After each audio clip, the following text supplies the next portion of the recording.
আসসালামু আলাইকুম। আমার নাম ইয়াসিন আহমদ, আমি একজন সফটওয়্যার ইঞ্জিনিয়ার। আমার প্রশ্নটা হলো, হিন্দু পণ্ডিতরা এটা মানেন যে বেদ আর অন্যান্য ধর্মগ্রন্থগুলি মূর্তি পূজার বিরুদ্ধে কথা বলে, কিন্তু প্রাথমিক অবস্থায় মানুষের মন পরিণত থাকে না, সে কারণে উপাসনার সময় মনোযোগের জন্য মূর্তির প্রয়োজন হয়। পরবর্তীতে মন পরিণত অবস্থায় পৌঁছালে তখন মনোযোগের জন্য মূর্তির প্রয়োজন হয় না। এই ব্যাপারে আপনি কি বলবেন? ভাই, আপনি প্রশ্ন করলেন যে হিন্দু পণ্ডিতরা তারা বেদকে মানেন, তারা মূর্তি পূজার বিরুদ্ধে, মহান স্রষ্টার প্রতিকৃতি বানানোর বিরুদ্ধে, কিন্তু তারা যুক্তি দেয় যে প্রাথমিক অবস্থায় মানুষের মন পরিণত থাকে না, মনোযোগের জন্য মূর্তির প্রয়োজন হয়। পরবর্তীতে যখন উচ্চস্তরের সচেতনতায় যাবেন, মূর্তির প্রয়োজন নেই। এটাই যুক্তি হয়ে থাকলে আমি বলবো মুসলমানরা এখন উচ্চস্তরের সচেতনতায় পৌঁছে গেছে, আমাদের কোনো মূর্তি লাগে না। আমাদের ঈশ্বরের উপাসনা করতে কোনো মূর্তির দরকার নেই, আমরা এমনিতেই উচ্চ স্তরে আছি, যদি এটাই যুক্তি হয়। এবারে আসুন দেখি, একবার আমি এক স্বামীর সাথে আলোচনা করেছিলাম। তিনি ছিলেন ইসকনের হরে রাম হরে কৃষ্ণ, বোম্বেতেই আছেন। হরে রাম হরে কৃষ্ণ, তিনি IRF-এ আসলেন। আমরা মূর্তি পূজা নিয়ে কিছু আলোচনা করেছিলাম। তিনি একটা উদাহরণ দিলেন যে ভাই জাকির, দেখেন, যখন আপনার ছেলে আপনাকে বলে কেন বজ্রপাত হয়, আপনি তাকে বলবেন যে ঠাকুরমা ময়দা পিসছেন। ঠাকুরমা ময়দা পিসছেন তার মানে তার দাদি স্বর্গে বসে ময়দা গুঁড়ো করছেন। কেন? কারণ এই শিশুটা নিষ্পাপ, বুঝতে পারে না, তাই আমি একথা বলি। একইভাবে মানুষ প্রথম দিকে অপরিণত থাকে, তাই মূর্তি পূজার অনুমতি আছে, পরবর্তীতে পরিণত হওয়ার পর মূর্তি পূজার অনুমতি নেই। তখন আমি তাকে বললাম, আমি সেই স্বামীকে বললাম, ইসকনের হরে রাম হরে কৃষ্ণ, আমার ছেলে বজ্রপাতের কারণ জানতে চাইলে আমি তাকে কখনোই বলবো না যে ঠাকুরমা ময়দা পিসছে, তার দাদি ময়দা গুঁড়ো করছে। কারণটা জানেন? কারণ মিথ্যে কথাটা বলা হারাম, ইসলামে মিথ্যা কথা বলা অন্যায়। আপনি মহৎ উদ্দেশ্যে মিথ্যা কথা বলতে পারেন না। অন্য কোনো পরিস্থিতিতে কেউ যদি আপনার মাথায় বন্দুক ধরছে, তখন মিথ্যে বললে সেটা আলাদা কথা। তাহলে স্বাভাবিক পরিস্থিতিতে কেন একজন লোক মিথ্যে বলবে?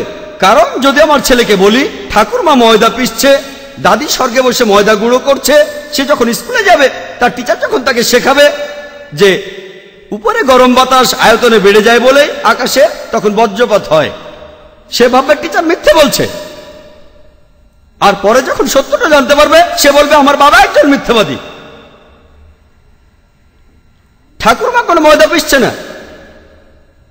তাহলে এটাই সমস্যা, আমরা এরকম ভুল কথা বলবো কেন? আর এই মিথ্যা বলার ব্যাপারটা সব মানুষের মধ্যেই কমন, সব না হলো বেশিরভাগ। আর আপনারা দেখবেন যারা বিল্ডিং এ থাকে, যখন তারা ছেলে মেয়েদের সঙ্গে খেলা করে, তারা খেলনা বাইরে ফেলে দিয়ে বলে কাক নিয়ে গেছে, কাক নিয়ে গেছে। আপনারা কখনো এভাবে খেলনা ফেলে দেননি? কাক নিয়ে গেছে, কয়েকদিন পরে দেখবেন আপনার ছেলেও খেলনা ছুঁড়ে ফেলছে। আর যদি বাবা মাকে জিজ্ঞেস করেন আপনার ছেলে খেলনা ছুঁড়ে ফেলছে কেন ছুঁড়ে ফেলছে, এ তো সবাই করে, সব বাচ্চাই খেলনা ছুঁড়ে ফেলে। তার মা বলবেন সব বাচ্চাই তো খেলনা ছুঁড়ে ফেলে, আমার ছেলে ছুঁড়েছে, সমস্যা কোথায়? সব ছেলে মেয়ে ছোড়ে না। এর কারণ বেশিরভাগ বাবা মাই এই কাজটা করে, কাক নিয়ে গেছে, আর ছেলেও সেটা করতে চায়, খেলনা ছোড়ে। আমার ছেলে আলহামদুলিল্লাহ, আমি 10 তলার উপরে থাকি, 10 তলায় আমার বাসা, আমার ছেলে কখনোই খেলনা ছোড়েনি। কারণটা জানেন? আমি কখনোই এই খেলাটা খেলিনি, কাক নিয়ে গেছে। আপনি ভুল জিনিস শেখালে ছেলে মেয়েও ভুল কাজ করবে। আসল উত্তরটাই তাদের বলা উচিত, সহজ করে সহজভাবে প্রশ্নের উত্তরটা দেওয়া উচিত। তারা অনেক কিছু বুঝবে না, আমি জানি বাচ্চারা অনেক কিছু বুঝতে পারে না, প্রশ্নের উত্তরটা সহজভাবে দেন। তবে যদি উত্তরটা না জানেন, তাহলে সত্যি বলার সাহস থাকতে হবে, বলবেন আমি জানি না। তবে এখনকার দিনের বেশিরভাগ বাচ্চাই এই উত্তরটা মানবে না। যদি আমার ছেলেকে বলে আমি জানি না, সে তখন বলবে আব্বা তুমি জানো না কেন?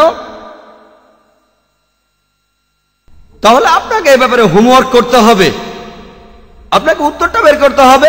আপনি নিজেও জানবেন, ছেলেকেও শেখাবেন। তবে কখনো মিথ্যে বলবেন না, আপনার সন্তানকে কখনো মিথ্যে শিক্ষায় বড় করবেন না।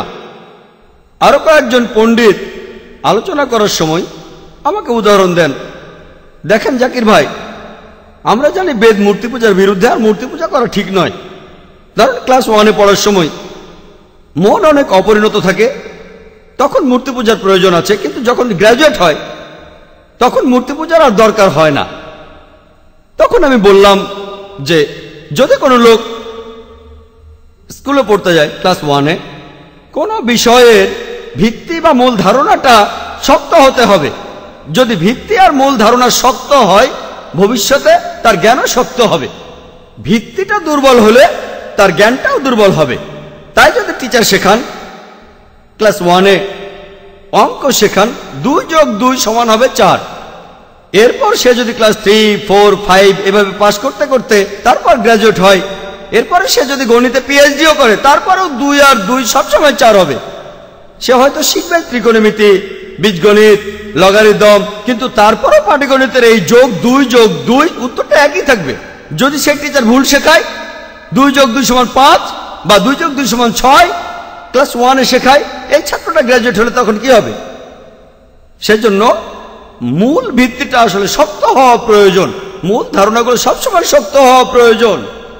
আর এই পণ্ডিতরা ভালো করে জানেন তাদের ধর্মগ্রন্থ বেদ সর্বশক্তিমান ঈশ্বর সম্পর্কে বলে যে ঈশ্বরের কোনো প্রতিকৃতি নেই, আপনি ঈশ্বরের কোনো মূর্তি বানাতে পারবেন না, এটাই হলো মূল কথা।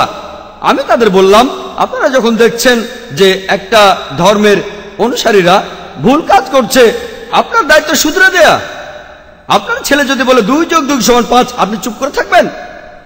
আপনি বলবেন না না না, আগে গ্র্যাজুয়েট হোক তারপর বলবো 2 যোগ 2 সমান 4, এমন বলবেন নাকি? আপনি তখনই শুধরে দেবেন, গ্র্যাজুয়েট হওয়ার জন্য অপেক্ষা করবেন না। যতখানি তাকে বোঝাতে পারেন বোঝাবেন। যদি তারা জানে যে বেদ মূর্তি পূজার বিরুদ্ধে, তাহলে লোকজনকে জানানো তাদের দায়িত্ব যে এই হলো আমাদের বিশ্বাসের মূলনীতি। এমনকি প্রাথমিক স্তরেও আপনি কোনো মূর্তি পূজা ছাড়াই আল্লাহ তাআলার উপাসনা করতে পারেন। আশা করি উত্তরটা পেয়েছেন।